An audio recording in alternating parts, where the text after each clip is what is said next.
YCP విధేయులే నిలదీస్తున్నారు జగన్ని. తాజాగా ఒక పోస్ట్ చూద్దాం. వైసీపీ పార్టీ పైన ప్రజలు ఆగ్రహించి కసిగా ప్రభుత్వానికి వ్యతిరేకంగా ఓటు వేసి ఓడించడానికి సామాన్య కార్యకర్త మదిలో కలిగిన కనీసం 27 ప్రధాన కారణాలు. ఉచిత ఇసుకను రద్దు చేయడం వల్ల భవన నిర్మాణ కార్మికులు మరియు పేద ప్రజలు, మధ్యతరగతి కుటుంబాల ఆవేదన కలిగి ప్రభుత్వం పైన కోపం మరియు పగ పెంచుకోవడం జరిగింది. ఇది ప్రభుత్వం పడిపోవడానికి తొలి అడుగు.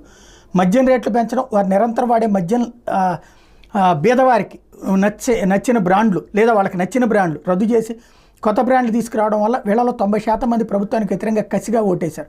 నవరత్నాల కన్నా టీడీపీ సూపర్ 6లో ఎక్కువ డబ్బులు వస్తాయని ఆశపడిన మహిళలు 70% మంది వైసీపీకి వ్యతిరేకంగా ఓటేశారు. మా పెద్దలు సంపాదించిన భూములు లేదా మా సొంత డబ్బులతో కొన్న భూమి పాస్ పుస్తకం మీద మా పెద్దల ఫోటోనే పెట్టుకోలేదు. ముఖ్యమంత్రి గారి ఫోటో ఎందుకు పెట్టుకోవాలి?